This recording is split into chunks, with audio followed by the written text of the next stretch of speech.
Welcome, stranger. I haven't made any videos lately because I've been busy with my customer repairs. If I ever got enough support on Patreon, why, I could make more videos. Anyway, on to the problem here. The customer sent me a Nikkormat, a warranty unit, which I always regret getting, and he said it was underexposing, so I checked the meter and it was good, and I checked the photocells, they were good, the battery was good, the resistor ring inside the camera was good, and I couldn't figure out, well, what's wrong with it. That's the worst kind of fix a repairman can have, is to find a camera that he can't find the problem that the people are complaining about.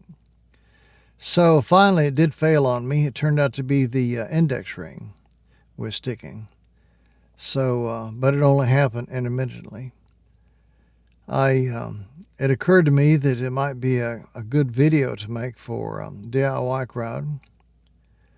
And it's not a video I really want to make because it's not very sexy. Index rings are a boring subject.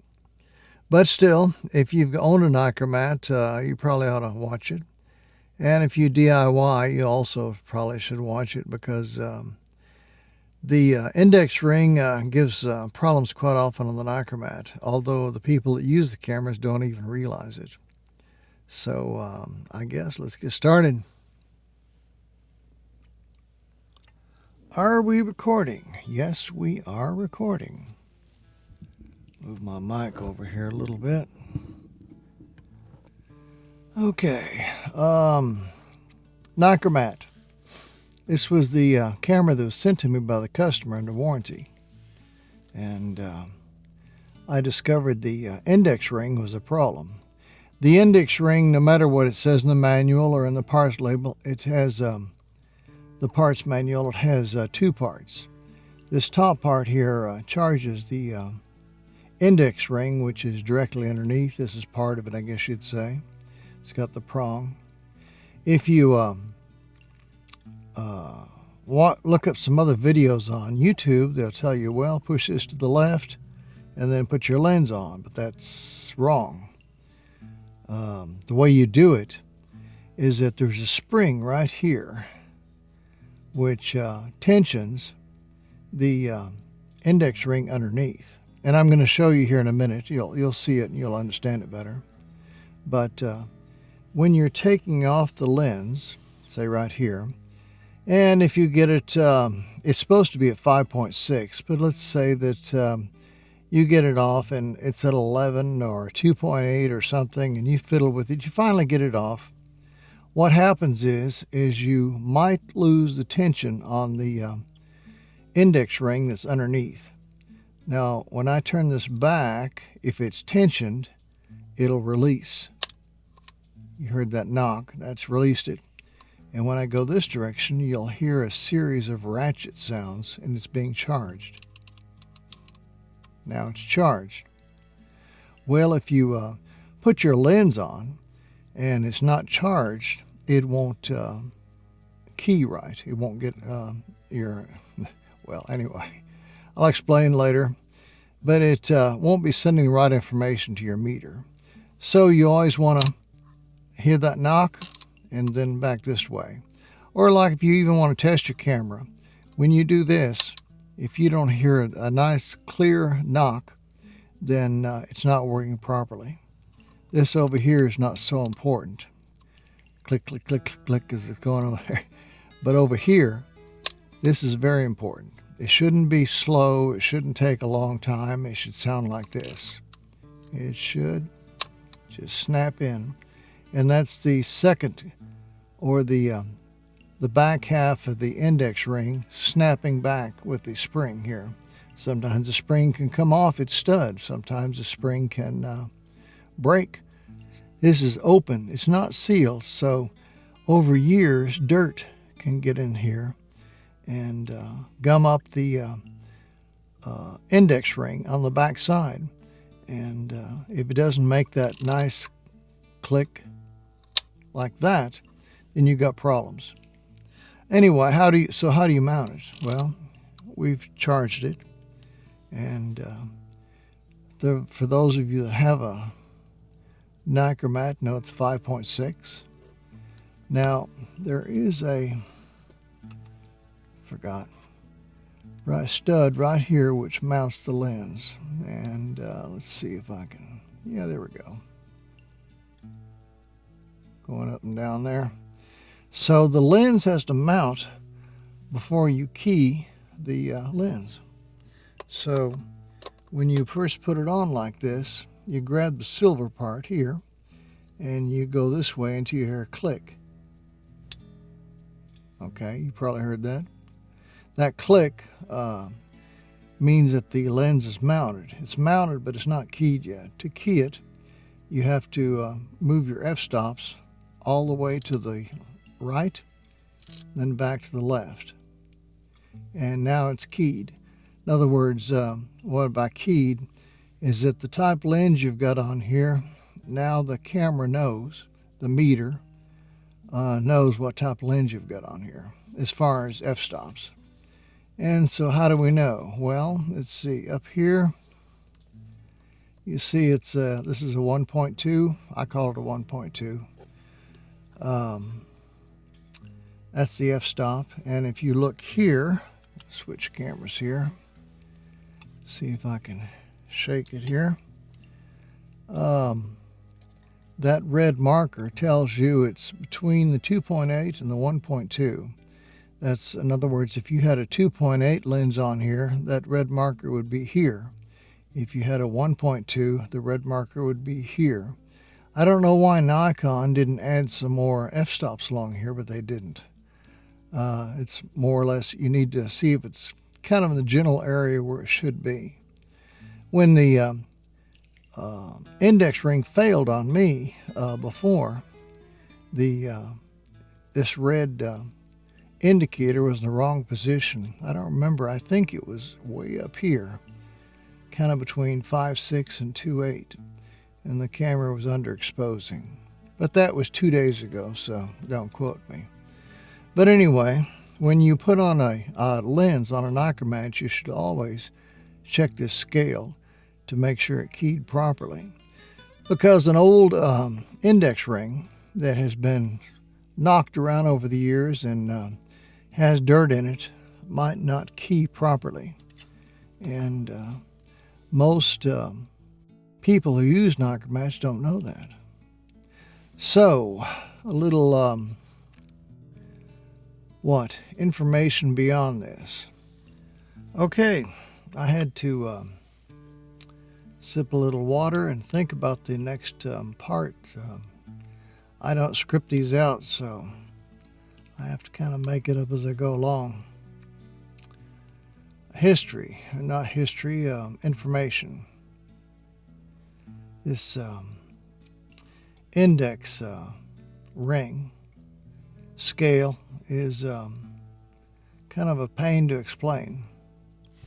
So, where should we start? Okay. Now, let's say that you're, oh, that's off. I mounted that wrong or something. It shouldn't be that past 2.8. A good example, I mounted the lens and I didn't mount it properly. And instead of being back here, I called it a 1.2. Actually, this lens is a 2. f2. That's its widest aperture. It's not a 1.2. 1.2 is a much bigger lens. Mistake. But I was telling you about mounting it. Before I did this video, I took off the lens and put it back on, and I didn't do it properly. And look here where it's keyed. An accident which turned out actually very beneficial. If I were to go out and start taking pictures with this camera now, the meter would think that I had a lens on there that was about a 3-point. I don't know exactly here. Maybe 3.2 or something. And it should be back over here. It's just an f2. It should be back here. So let's go ahead and put it back on. I don't know what I did wrong. I was in a hurry because I'm making this video. Okay, there, and now it's charged. And like so, there and there. Let's check it again. Flip that over and see. There we go. Look at there. That's where it should be. Camera gods must be smiling on me. I never could have planned that. I wouldn't even know how to make the camera key in properly, but it did when I put on the lens. But that leads in perfectly with my subject matter. If you do like I did just now, and you putting on the lens and you key it in wrong, I checked it just now, but if you didn't check it and started taking pictures, the pictures would be, I'm going to assume, underexposed, but I don't know, because you've given the meter, which is right up here, the wrong information. You've told the meter that there's an f3 lens. I don't think you even make an f3, but an f3.2 or something, f.35. I think they make a 3.5, and the meter would calculate its exposure on that setting. So what happens is, why aren't there, I tried to think this through, why aren't there more, I looked for videos on the index ring and problems and how to fix it, and there were none that I could find. There may be some, but I couldn't find any. And the reason there's not any is because people aren't aware of the fact that they're putting on their lenses on their Nikkormats wrong, not keying them in properly, and either under or overexposing their film. They take it to the processor. 9 times out of 10, it's probably prints. And the processor is compensating, because the processor can compensate up to a full stop before it becomes noticeable. A half a stop is real easy. A full stop is pushing it. I used to work at a processing plant, so I know about this. And so there are many of you out there that are keying in your lenses wrong, and you're taking your pictures, the processor's correcting it. The pictures are when a processor has to push a print that's under overexposed, they start messing with the contrast of the photo, as long as and colors, but basically contrast. The pictures will be washed out. They'll be visible. You can look at them, but they won't be right, counting on which side it's in, overexposed or underexposed. I don't fact check these. I don't research them. It takes too much time. It takes enough out of my daily time just to make the videos, since I do run a repair shop full time, so I don't bother. But any photographer out there that uses film understands exactly what I'm talking about. So again, if you put on a lens and your index ring is old, say it's got dirt in there, or maybe when you had the lens off you kind of dinged up the edge of it, it's not going to move inside. I'll show you when we go in for repair is properly. And when you look up here, your index indicator is going to be the wrong place. And you'll catch it, and you'll go ahead and mount the lens a second time like I did, and you'll get it right. But most of you don't check it. Or if you've got one lens on there, you just mount it and you forget about it. But if you're a serious photographer and you've got 2 or 3 lenses and you're out shooting, you're going to swap out the lenses now and then. And if they don't key in right, your exposure is going to be off. Your printer is going to correct that error, and your prints are going to be submarginal. They're going to be sub anyway. They're not going to be as good as they should be. If you shoot slides, you'll notice immediately. If you shoot black and white, you'll notice it immediately. With prints, you won't. And I'm going to assume most photographers out there shoot prints and send them off to a processor to process. And that's the reason there's no videos about the index ring. And problems you encounter with it is because photographers, for no telling how many years, I've been working these cameras over 40 years,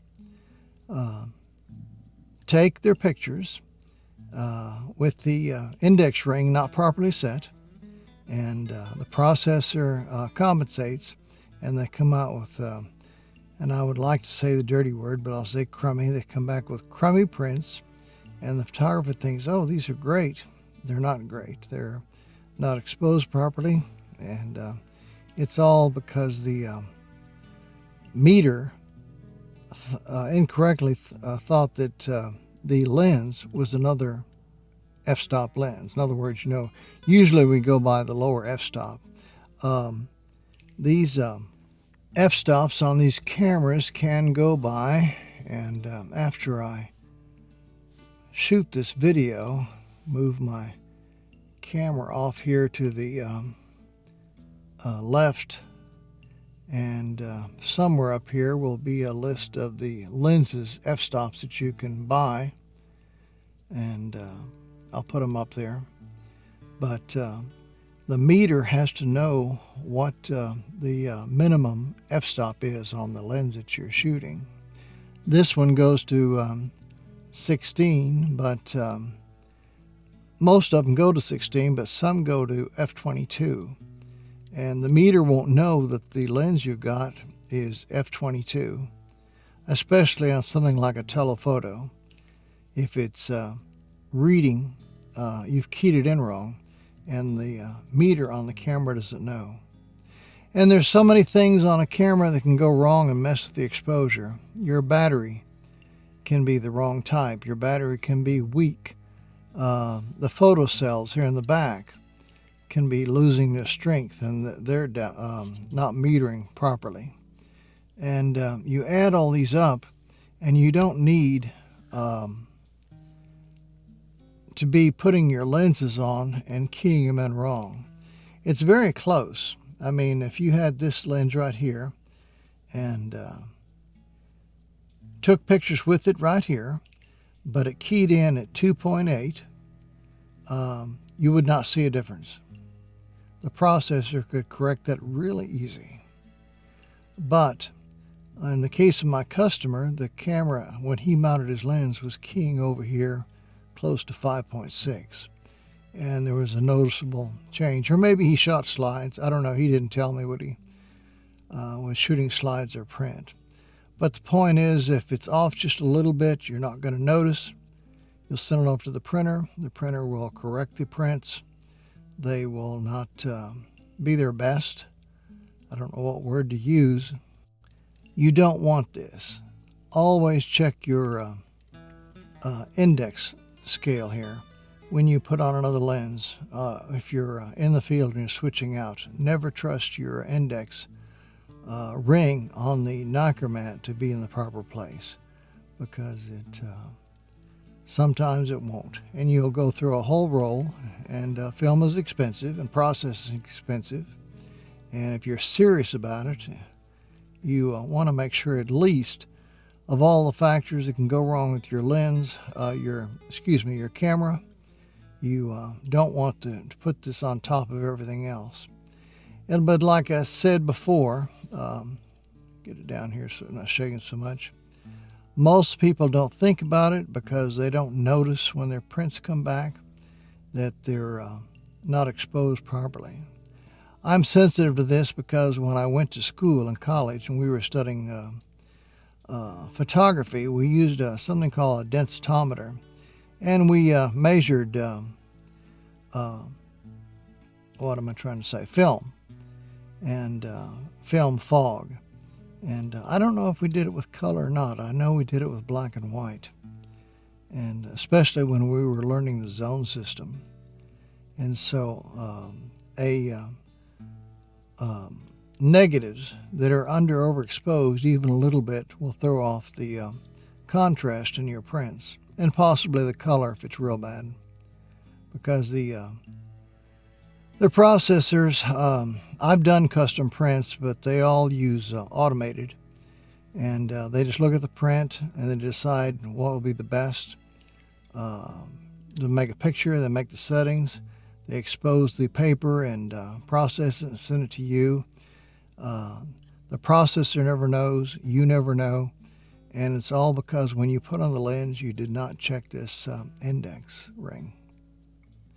Pretty dull stuff in some ways. Maybe that's one reason there's no videos about it. And maybe that's the reason nobody talks about it. When the cameras were new, I still haven't figured out what I did a while ago to cause that to key wrong. I wished I knew, because then I could repeat it. But when these cameras were new and all the parts were brand new and clean and factory clean and undented, the index ring worked perfectly every time.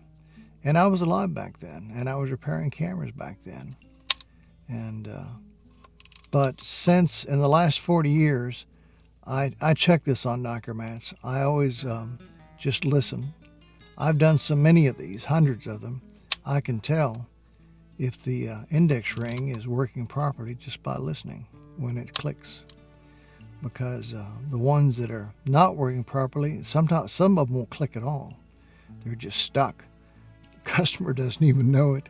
He's mounting his lenses on there thinking that he's indexing his lens, and he's not. The index ring underneath is not even moving. Sometimes, like I said, the spring down here can break or come off the stud that holds it in place. And or sometimes the slide, when it clicks, it kind of, I don't know what a smeared click sounds like, but I can tell immediately that the index ring is just dirty, and instead of immediately snapping in place, it's dragging. Okay, that's probably more than information you wanted to know about the index ring. Switch to that and turn this off. This video, I went back through it and watched it. I'm not really happy at all with the way it turned out, but I don't think I could marginally improve it by reshooting it. Saw a few mistakes, but like on exposure, I'm not sure which index setting would cause under overexposure. I'd have to run tests, and I don't want to. But any photographer out there knows that if he indexes his camera for the wrong lens, that the exposure is going to be affected. And the reason this video was so hard to make was that I'm essentially telling photographers out there that use Nikkormats that for years they've been possibly ruining their photos. And that's something photographers don't want to hear. But and there's no way that they could check it other than to have their negatives checked to see if the exposure is correct. But and that's possibly why there's no videos on the subject on YouTube. But the indexing ring sticking or not working properly on the Nikkormat is a real possibility. I see it quite often when I'm working on them, and I fix it. And photographers, when they change out lenses, they should always check to make sure that it indexed properly, and not trust that it will, because these older cameras will not always. And I indexed the camera wrong. Well, that was wonderful. I'm glad that happened. Made me look bad, but shows that it can happen, and that you'll never notice. You'll send off your film, which you've worked so hard to say you took a trip and went out and you shot all these great travel shots or nature shots and you don't even know that you were under overexposing your film because the lens did not index right. And you won't even know because you'll probably, when you get home, switch it out again with a standard lens or something, and you'll never know that the indexing was incorrect. A lot of photographers trust the indexing method. They just go, okay, I'll put this on. I'll put it all the way to the right, and then all the way to the left, and I'm ready to go. When you're not, if you don't check that scale, you've got to check that scale. And it doesn't hurt to just check your Nikkormat to see if it sounds right, like in the video. I'm going to split this subject up into 2 videos. This video itself is probably going to be at least a half hour long or more. And cleaning taking off the index rings, cleaning them, oiling them, and putting them back, and testing them is going to take at least, I'm guessing, 45 minutes in the next video. And a lot of photographers that are not DIY, that don't do that sort of thing, will not be interested in the second half anyway. So this first half is for 90% of you photographers out there that own a Nikkormat and are using it. I don't suppose it would hurt on some of the other Nikons, although I can't recall the other Nikons having this problem, only the Nikkormat. But that will help you. You can always check your scale. You can listen to make sure that the index ring is snapping into position. Things like that at least will help to make sure. Like I said, you'll never know if your pictures are under overexposed because the printer will make corrections. The only way you could possibly know is if you shoot slide film. Wouldn't hurt to run tests with your camera shooting slide film to see if it's working properly anyway. Anyway, I'm rambling. That's enough. Later.